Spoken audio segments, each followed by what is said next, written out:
For today, in the name of freedom, we take the battle to them.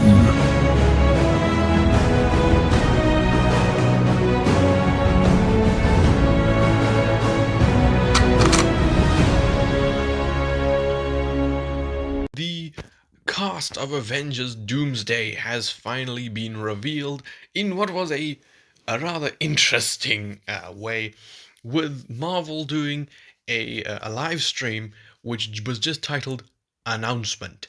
And it was just a chair with Chris Hemsworth's name on it for about 13 minutes. And then it moved on to Vanessa Kirby. And we're like, okay, well, clearly this is something to do with Doomsday. Maybe it's the cast. And of course, I will start off by saying that this is definitely not the full cast. There are, of course, some key members missing here, like Doctor Strange. But, of course, you don't want to reveal everybody. And Marvel has, said, well, they replied to RDJ's comment saying that, there will be more. These are not all the reveals. So, let's just get the ones that everyone knew were going to be there out of the way, right? Of course, there were, the obvious ones, the one that everyone, knew were going to be there. People like Anthony Mackie, of course, he's Captain America. The Fantastic Four, which I don't know why they didn't just, do the Fantastic Four either on one chair or have them be consecutive. If you're going to reveal them individually, at least have them, one after the other, as opposed to it being like, oh my god, like Pedro Pascal being like the second last name. Like, come on, man, really? Thor, of course, Chris Hemsworth, he was, pretty obvious that he was gonna be there. He wasn't one that a lot of people spoke about, but he's there. And the interesting part is that two people who we were 100% sure was gonna be part of this movie, they were not part of this announcement. And those being Spider-Man, of course, and Doctor Strange. Neither of which were announced. So, there's two possibilities for this, and I will talk about Spider-Man himself in another video.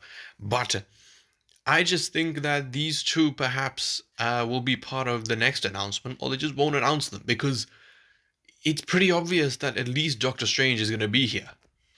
But we got a few interesting ones. So, the main one, the first one really, that got me really excited, was Tenoch Huerta as Namor.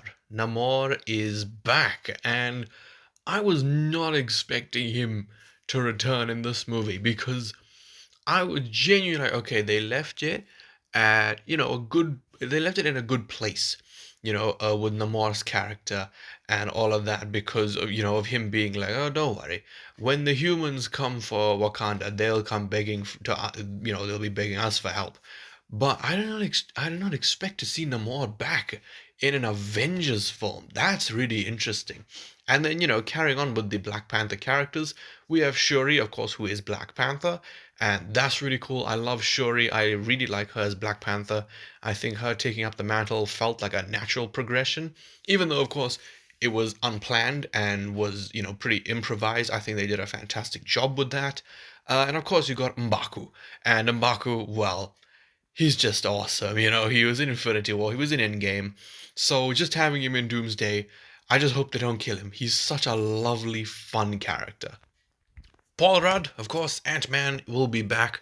I'm interested to see whether they're gonna reference the Kang stuff. I don't know, maybe, but I seriously doubt it. I feel like if they do reference the Kang thing, it won't even be a reference. I think if there's anything to do with Kang in this movie, it will just be Doctor Doom killing them all. And I really don't think that they would do that. I feel like a recast is more possible down the line after Secret Wars and things like that. And then the last kind of alright one is Simu Liu as Shang-Chi. It's crazy that it's been nearly 4 years since this dude's movie and he hasn't shown up once. Marvel, you've done him so dirty. But yeah, I really enjoyed Shang-Chi. Not as much as other people. People treat it as like some sort of god tier level film. I just enjoyed it. But yeah, I'm really happy to see him back, and I'm hoping that we're gonna get some really cool action sequences with him and the Ten Rings. Oh yeah, and then RDJ showed up at the end. And by the way, I would just like to say, I sat with the stream on for the full 5 hours since the beginning, which was 5 a.m. 5 a.m. 5 p.m. for me until 10 p.m. basically. I was there the entire time, or 10:30 basically. So like 5.5 hours. I was there the whole time, and yeah. So of course I got to experience all the reveals in real time, and RDJ did show up at the end. But before we get to the actually exciting ones, let's talk about the Thunderbolts because they just completely spoiled Thunderbolts. I don't know why they did this. I don't know. I have no. I just don't know what their thought process was because assume there's gonna be more reveals. Why wouldn't they just save the Thunderbolts as part of the second part of reveals, which should, come out after Thunderbolts? Why would they reveal them now? Because look at the Thunderbolts team. You got Taskmaster, Ghost, John Walker, David Harbour, Yelena, Bucky, and then of course the villain Century slash Void. Why would they spoil all of them except Taskmaster? Which, look, I'm willing to bet my right foot that Taskmaster dies in Thunderbolts. She's barely in the trailer. She wasn't a part of this cast. There is no chance that she makes it out alive. And why? Why would you reveal Sentry? Because genuinely, what is the point in watching Thunderbolts at this point? What the hell is the point in watching it? People say, oh yeah, it's the Suicide Squad of the MCU. Yeah, but in the Suicide Squad, at least there was like, there was a possibility, we thought of them dying. Here, we're going in knowing, oh, okay, well, Yelena's surviving, Bucky's surviving, John Walker's surviving, Ghost is surviving, Red Guardian is surviving. And then that's all right. That I would have been pissed, but I could have like sort of understood it. But Sentry. What the fuck were you thinking, Marvel? Why? Why would you reveal that the main villain of the movie survives? Obviously, we knew that the Thunderbolts were not gonna kill Sentry, but this just completely ruins it because we know that all those characters are gonna be completely fine in Avengers Doomsday and will show up. I don't know why they would reveal this. Reveal the Thunderbolts team. I don't care about that, but they shouldn't have revealed Sentry. I feel like that was a really, really bad call. But now let's get on to the ones that were actually really, really exciting. Also, I forgot to chuck in at the beginning, Falcon. The Joaquin Torres. He's just kind of there. But anyway, let's go on to the exciting ones. One of them being Tom Hiddleston back as Loki. Now, realistically, this should not be exciting. This should be worrying because Loki's story at the end of season 2 is the best character. It was the best conclusion to a character arc the MCU has ever had. There isn't anything that comes close to it. That horrific, evil, maniacal version of Loki from the Avengers just became the god of stories, the most selfless person in the MCU, a sacrifice bigger than Tony's, bigger than Natasha's. And I feel like there's only one way that this could go in this movie. What made the end of Loki season 2 so sad is that Loki is going to spend his entire life, however many years that may be, and he's just going to be sitting there. He cannot move. He cannot, he won't be able to speak to anybody. So, how is a man who's not meant to move and who's not meant to talk to well, not meant to, but, who can't talk to anyone, how exactly is he going to play into an Avengers film? And I feel like the only way that they are going to bring him in is if they have Doctor Doom kill him. Because that's just, it's going to suck. Because the Russo brothers just killed him in the opening of Infinity War. And to be fair, that's still one of the worst deaths in the MCU. As far as hitting you emotionally, it is so horrific just to see Loki go out like that, man. But I feel like that's the only way that they're gonna have Doctor Doom become God Emperor Doom, is just to have them kill Loki because I wouldn't put it past the Russo brothers to kill Loki off again. But just they should have just left him. They should have just left Loki where he was. They don't have to touch him. I love Loki. I love Tom Hiddleston. But don't bring him back. His character ended in a perfect place. I don't know why they did this, but please, please don't kill him. But now let's get on to the ones that really, when I heard them, my voice started going because I was screaming and cheering. I mean, you can watch the video of me like reacting to like three or four of them.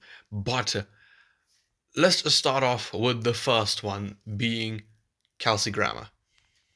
Now, I do not care about the Marvels. I don't want to watch that movie.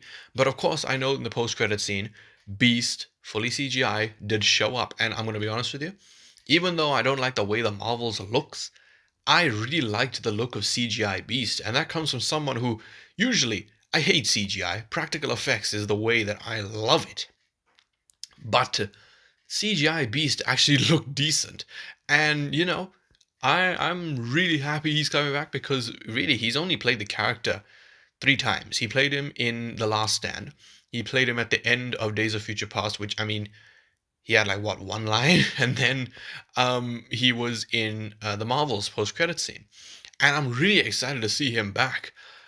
But then that's not the end of the X-Men, boy, because we had Sir Patrick Stewart, which even though we saw him in Multiverse of Madness and get killed again, this still just felt so good because I love Sir Patrick Stewart and I love his voice. I love his the presence, that he brings. But there's someone who I loved even more. And to be honest with you, this is my favorite casting of the entire announcement, and that is Sir Ian McKellen returning as Magneto. Hugh Jackman is, of course, the face of the Fox X-Men movies, him as Wolverine, but Magneto, if I'm going to be honest with you, is my favorite character of the entire franchise. That, of course, including both Sir Ian McKellen and Michael Fassbender's versions of the characters. I love both of them, and I'm going to be honest with you, Sir Ian McKellen, I think, has one of the best voices of anyone in Hollywood. He has such a theatrical, just amazing voice. I love it. Just listening to him and Charles speak to each other in the original X-Men trilogy. It is so, so good. And I wish that either Sir Ian McKellen or Sir Patrick Stewart had done some sort of narration for a documentary. Because of course, I watch a lot of documentaries, that are nature based, mainly dinosaurs, wildlife, things like that. And I think it would have been so cool just to hear one of those majestic voices just narrate that. And, it would have been beautiful. It really would have been. But, just seeing Ian McKellen's name, I lost it, man. That was the first time that my voice started getting strained because I was screaming so much. I love him, and I just hope he doesn't die. Please do not kill this man. I'd also like to know if this is the original Fox X-Men Magneto, because in Deadpool and Wolverine, they said Magneto is dead. So, who knows? Frickin' Alan Cumming as Nightcrawler. Bro, holy shit. This is gonna be so, so cool because unlike the others, so Ian McKellen, Patrick Stewart, they were in the first three X-Men movies. They were in Days of Future Past. Patrick Stewart was in not Deadpool, Wolverine. He was in Multiverse of Madness. He was in X-Men Origins. He was in Logan. So, they've had a fair amount of films. But Alan Cumming as Nightcrawler, he only got X2, which is crazy because he created one of the best sequences of that franchise, and that being the White House sequence. That was amazing, and he had such a great design.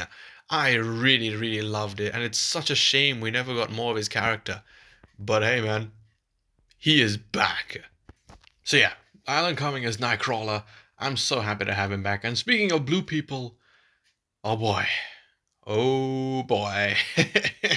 What was supposed to have been his mother in the original cut of one of the films?